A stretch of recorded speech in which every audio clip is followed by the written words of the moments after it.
Prezados amigos, eu tenho o prazer de estar aqui com o Dr. Celso Musa, que é do Hospital das Américas, e nós vamos conversar um pouquinho sobre uma questão muito importante dos consultórios de nós clínicos, que é a avaliação de risco periódica.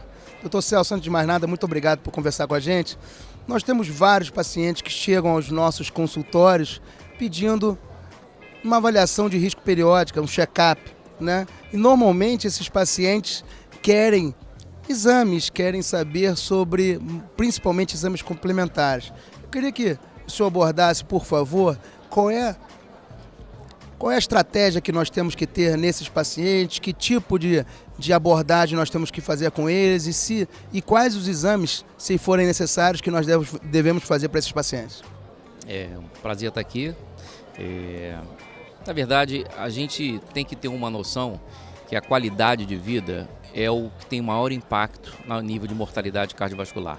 As pessoas se preocupam, às vezes, com um check-up, achando que os exames sendo realizados em um dia vão resolver todos os problemas dos outros 364 dias do ano. Então, é muito importante ter noção que o check-up é importante você fazer uma avaliação médica periódica, mas o mais importante é o dia a dia. Não adianta num dia só você fazer um check-up se você tem todos os outros dias com a qualidade de vida ruim, com tabagismo, com hipertensão arterial não controlada, com níveis de colesterol e glicemias acima dos valores toleráveis. Então, é muito importante a gente tentar saber que o check-up é válido, mas tem que ser muito bem indicado e para pessoa específica. Não adianta fazer qualquer exame achando que vai resolver ou vai achar problemas que, na verdade, podem estar subclínicos e a gente não necessariamente vai conseguir descobrir alguns problemas nesse aspecto.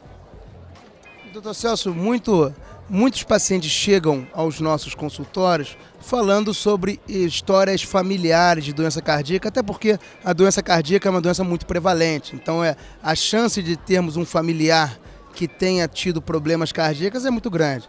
E aí, queria que nós conversássemos sobre a abordagem. Primeiro, quem é realmente esse paciente que tem um risco maior devido a um problema familiar e como nós devemos abordar esse paciente?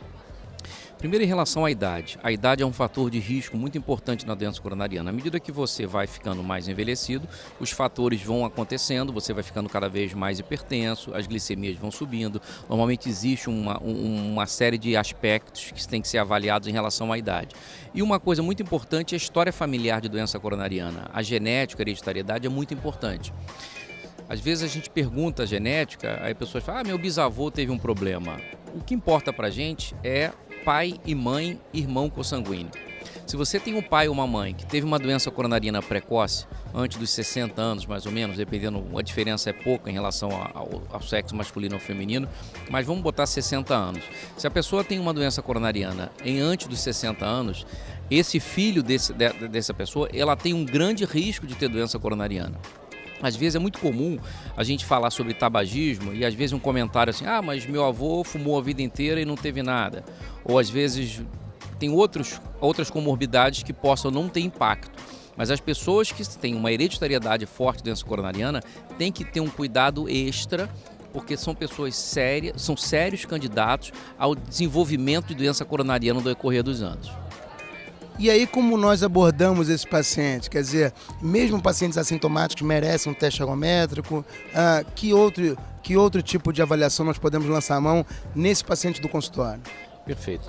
O check-up, pelo menos anual, deve constar com o nível de glicemia, os níveis de colesterol sanguíneo, e dependendo do perfil do doente, da condição clínica do doente, é importante que se faça um exame de esforço.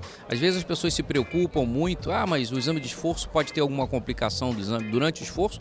Pode, mas é melhor que você tenha a complicação durante o esforço, com o médico do seu lado, com todo o aparato para uma complicação, do que escovando o dente no dia seguinte em casa. Então, dependendo do nível que tem que ser individualizada, a avaliação de esforço, seja através de um ergométrico, seja através de uma avaliação de cintilografia miocárdica, é importante que se tenha noção que o exame é importante dentro de um contexto clínico. Não adianta a gente fazer teste ergométrico para todo mundo, sem um contexto, porque a gente vai pegar a grande maioria dos pacientes são completamente negativos.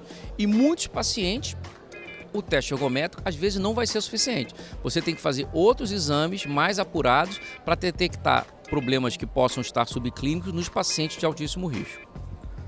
Doutor Celso, eu gostaria de agradecer por essa entrevista. Obrigado por compartilhar com a Socerge o seu conhecimento. Muito obrigado. Eu que agradeço. Boa tarde.